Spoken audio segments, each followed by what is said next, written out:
Hey guys, Muncheez here, and today we're gonna do something a little bit different. I'm gonna do a walkthrough for the whole Brel fight because it is damn near impossible to split up every single thing here and put it into a short form.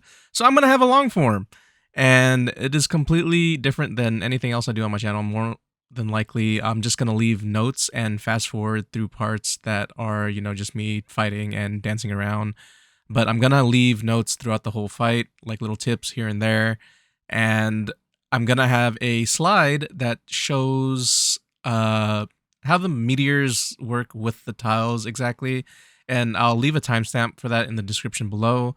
But yeah, let's get into it. When you first walk into hard mode Brel, she is pretty much in baby mode, first form, like not final boss at all. She's pretty chill. So for the most part of this video, I'm just going to go over like what's happening, like what I'm doing and whatnot, and I'll leave notes here and there with tips and things like that for those of you who would like them. So it is worth mentioning that bringing dark grenades is really good if your class already has a good stagger. If you can deal with the images inside of the Shandy phase with stagger very easily in case you have to, dark grenades is great. You can make up for a lot of damage if your group is low on DPS, and if you have really good DPS, you can push her whenever you want, pretty much on command. So after the first shapes is done, she'll usually enter tornado phase after the first shapes in hard mode. Generally, if you have low DPS for this, I recommend that you guys dodge the tornadoes, because when she spawns the whirlwinds in hard mode, they are extremely terrible. And just like in normal, once she hits 188 bars, that is when she enters the first meteor drop. Now, the difference between normal and hard here is on normal, you group at 12. On hard, you group at 6 o'clock. So on hard, you group at 6 o'clock and you start counting meteors from the gold. So 1, 2, 3, 4, 5, 6 is me, and then 7 and 8 go together on tile number 1. Now, after these meteors drop, a lot of people, what they like to do is they like to group right underneath the 12 o'clock tile. And what you want to do is look up. Someone in this group looked to the right, I guess. So she spawned a little bit to the right. And this kind of forces her to teleport up, as opposed to if you were facing down or something like that, she would teleport into a spot where if she were to do the washing machine, it might possibly push someone off. I've died to it before, and it's a pretty dangerous mechanic if she does it in a bad spot. Now, as you're going through the fight, she is going to spawn blue meteors around every 60 seconds or so. So there's people complaining, saying people dropping meteors where it doesn't match the chart, yada yada and whatnot. But as far as I'm concerned, the order for these meteors have been pretty much the same, rather than some off pieces here and there, and I'll go over them once I get to them. I might even do one myself to where it doesn't drop to where it's supposed to. And the only reason you never drop them in order, or like if you don't drop them in order, is if there's an adjustment that's absolutely necessary. So the first two always go on 11 and 12. So it's going to be 11 and 12. And you will get those two meteors at the start, and then you just continue the fight as normal. So what you want to do, though, generally as she's dropping meteors throughout the fight, you want to stay as close to the party as you can so you can see the orders that are dropping. If you're all the way over at like tile number 3 and she's dropping meteors, there's no way for you to tell what order, right? You're just not gonna know. Even if like you're watching the timer or whatever you're doing, you have to see the order that they spawn. So if you don't see them, you might put yourself or the raid in a very bad spot if you drop the meteor in a wrong spot. Now, the second set of meteors is going to be 11, 11, 6. So as you're going through this fight, you always want to keep these in mind. The first one is 11, 12. The second set is 11, 11, 6. And as they're coming out, you count 11, 11, 6. And you count like that. You don't start from 1, right? You just go 11, 11, 6. And I was 6, so I ran all the way down to 6 o'clock. Everything drops. The Gun Lancer didn't make it out because Gun Lancer problems, I guess. And pretty much after this, you want to push her to spawn the gold meteor. We got our gold meteor. You drop it at 12. And the person that's dropping it at 12, make sure you get out on time. And after this, you just pretty much, you still continue the fight. And you want to keep in mind the second meteors already. It's going to be 5577. Now, at this point of the fight, this is when you spend more time with her on the map, just doing really, really annoying normal attack patterns.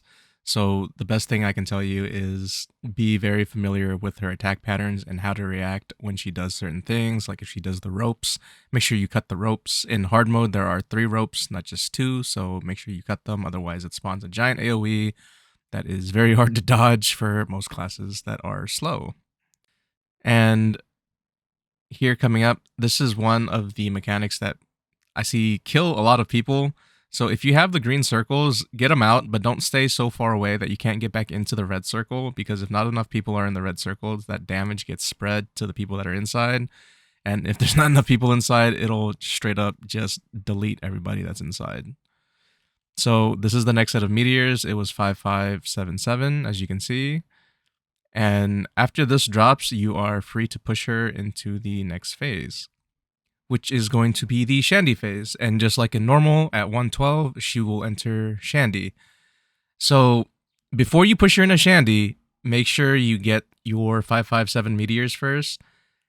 Even if you push her immediately after you get your 5577 meteors, you'll be okay. The tiles that are deleted will generally pop back up. So don't freak out if you do it too fast. What you're worried about is doing it too slow, because if you do it too slow, what will end up happening is you'll get another set of meteors, and you're going to have to spread those meteors out on some tiles, and you don't want to break anything.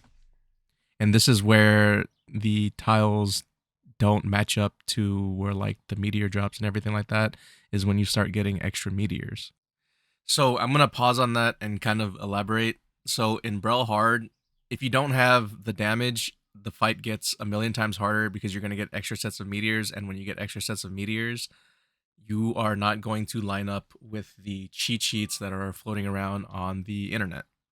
So I'm going to show, to the best of my ability, how the meteors interact with the tiles on the map with this here diagram. So the first thing you have to understand is when they are blue and they aren't glowing or anything, they can take 2 meteors without breaking. That means they have 3 health. And if their lines on them are glowing, they have 2 health left. They can take 1 meteor without breaking. If the whole tile is glowing, that means the next meteor that hits it is going to break it. So the important thing to know is when the tiles are glowing, the whole tile is glowing. They have 1 health left. If you get an extra meteor, right? So let's say you're done with Shandy and you're getting ready to drop meteors, right?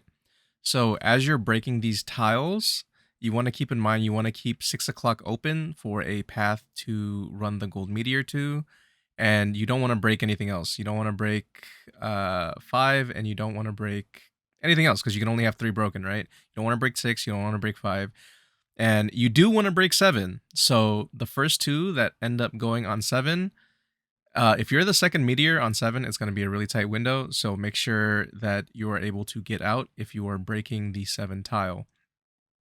And as far as the other 2 meteors go, you can drop 1 on 6, and you can drop 1 anywhere else on the map if you get an extra 1.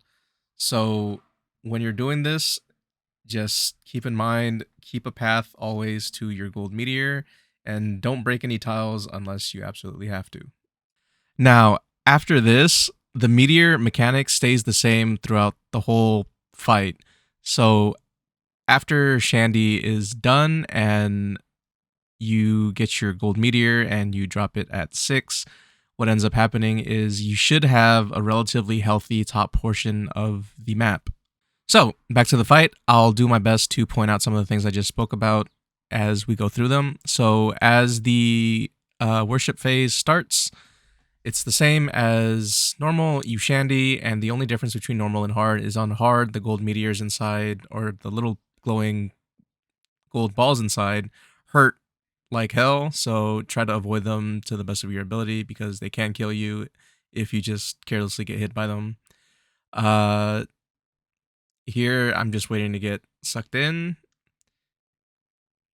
And once we're inside, we just kind of wait for the pings to show up on the map. So as the pings are showing up, we get into positions. And I do have a video on this specifically on how to counter and stagger. If they flash blue, it's going to be a counter. If there's no flash when they spawn, it's going to be a stagger. If you do end up going inside, and as the mechanic is about to end, once the black hole in the middle starts to disappear, you can kind of super armor or use a move to where you don't get knocked up. And once you're out, the fight continues. So blue meteors will start spawning again after a minute. And once you push her to roughly around like 87 bars of health, she'll drop another meteor. So in the meantime, while we're pushing her, I do want to point out the tiles. So as you can see, 5 has 1 health left, and 7 has 1 health left, and 6 has 2 health left. So if you were to get another set of meteors, you would use the diagram that I had explained earlier, and that is how you would deal with a set of meteors if you were to get a set of meteors before the gold meteor spawned. So I end up getting the gold meteor, I run it to the 6 o'clock because that's where the next one spawns. And we are going to go back up to the group. And we just continue the fight as normal, and then you get ready for the next set of meteors. Generally, there will be somebody calling the positions out in your raid chat, so pay attention to it and make sure you stay with the order, right? So the next order that's coming up is going to be 11, 12, and then 1. And sometimes 4 spawn. I don't know what it is, but if you do get a 4th one, you can drop it on one of the spares at 3 or 9. It's absolutely okay. And this is where the fight becomes a lot easier if you understand how the tiles work with the meteors, because as you're dropping them, you'll know which tiles will break and which ones you won't break, and which tiles you want to break and which tiles you don't want to break. So we get 11, 12, and then 1, excuse me. So we wait for the meteors to drop. So now 11 and 12 are at 2 health, and then the 1 o'clock tile is at 1 health. And this is a pattern where it's different than hard. There's 3 ropes, and as you can see, no one cut that rope. So a giant AoE that is extremely fast spawns, and you want to avoid that at all costs. And every time she has a counterable move, you want to counter her so you can push damage on her. So from here on out, the main goal is to not break any tiles, right, until you get your next gold meteor. And if you were to break a tile, you want to make sure that the bottom side spawns before you break any other tiles. And just like in normal, at roughly 65 bars of health, she'll spawn the second set of tornadoes. If you have low DPS, it is advised to dodge the tornadoes and kill the black hole, because a black hole here is extremely detrimental to the raid. They are terrible in hard mode, so you want to avoid them at all costs. So as we continue, we wait for the next set of meteors. Like I said, someone will usually announce it, if not you. So when you announce it, you tell people where to go. He says 11, 11, 7, 7. So here, I actually make a mistake because I thought the first meteor was mine, so I moved too early and I ended up clipping 9. If you do this, make sure you tell the raid, say, hey, 9 is bad, just in case they need to drop a spare somewhere. They don't run to 9 and then, it's about to break. So if you make a mistake, and if you break an extra tile and you don't wipe the raid, make sure you tell them, because the fight is still salvageable. All you have to do is wait 1 minute and 40 seconds and kind of drop meteors in a way to where they won't wipe the raid, and you can stall as long as you understand how the tiles work with the meteors. Now, she's going to go into the next phase at roughly 32 bars, I believe. So once you get her to roughly 32, she'll drop another gold meteor, and then she'll immediately begin the next shapes phase. Now, during this stretch of the fight, she's going to drop blue meteors on you guys still. So the order of the meteors is going to be 665 for us. Someone will generally type it out for you, and if not, just understand that you do not want to break any tiles, right? Unless the raid lead is asking you to, or, it's absolutely needed. So for this portion of the fight, this is where the dark grenades come in very handy. If you have darks, make sure you throw them here because this is pretty much kind of a DPS race at this point. So the faster you can push her into the shapes phase, the easier the rest of the fight will be. That means there'll be less attack patterns, there'll be less blue meteors you have to deal with, and you can proceed with the fight much easier if you have a higher DPS at this portion of the fight. So in this run, we actually lost a couple of guys, so our damage was a little bit lower. So we got another set of meteors, and it's okay because they understand that at least this group that I was in, they know that you shouldn't break anything right now. So they drop the meteors in spots to where nothing breaks, and the gold meteor spawns, and they drop it at 12. And after this meteor starts, it is going to be the second shapes. So I have to actually switch characters here because the fight is so long that it doesn't record the whole fight because it only records like 15 minutes or so. So I had to take portions from my artist and portions from my Sork. So apologies, but the fight is the same. So once the second shape starts, you should have Inanna here, and when you have the Inanna, you don't have to worry about the confusion mechanic, and you can just move as is. So the difficult runs are 3 to 9, and when you do this, just make sure you run immediately if you're on one of the sides, right? You want to start making your way towards the middle. And this was actually a great run to show what I mean by that, because I think we get 399 here.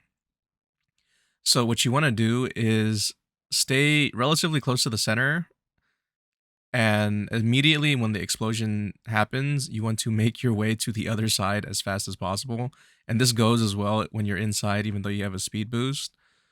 And once this mechanic is over, it's pretty much you just DPS her. And most groups nowadays, they wait for half the meter to spawn.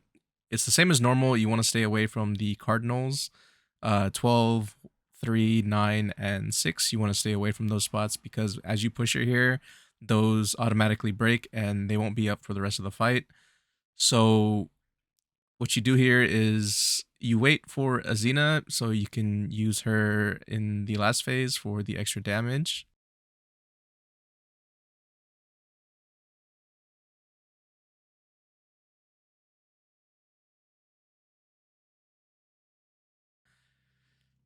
So once we get here, normally people call their spots like 5, 7, 11, and 1, but I just go to my +1 spot. Usually if there's an empty spot or whatever, you can go there if you know you're just this is like the part where it changes a lot depending on how groups decide to do it. You do need somebody to flex for this because the first flash that happens before the meteors happen, there'll be 2 meteors at that spot, and if they're both blue, you're gonna need 2 people there because you can counter one and you're gonna need someone else to counter the other one unless you have a counter that's on like a 2-second cooldown. Or if you're a class that runs like 2 counters, then you'll be okay. But generally speaking, there will be someone that's flexing, and that person that is flexing is going to go to the first flash that happens. And during this encounter, like this portion, you want to keep her in the middle as much as possible. She generally ends up going to one of the cubbies one way or another just because she just wants to be a pain in the butt.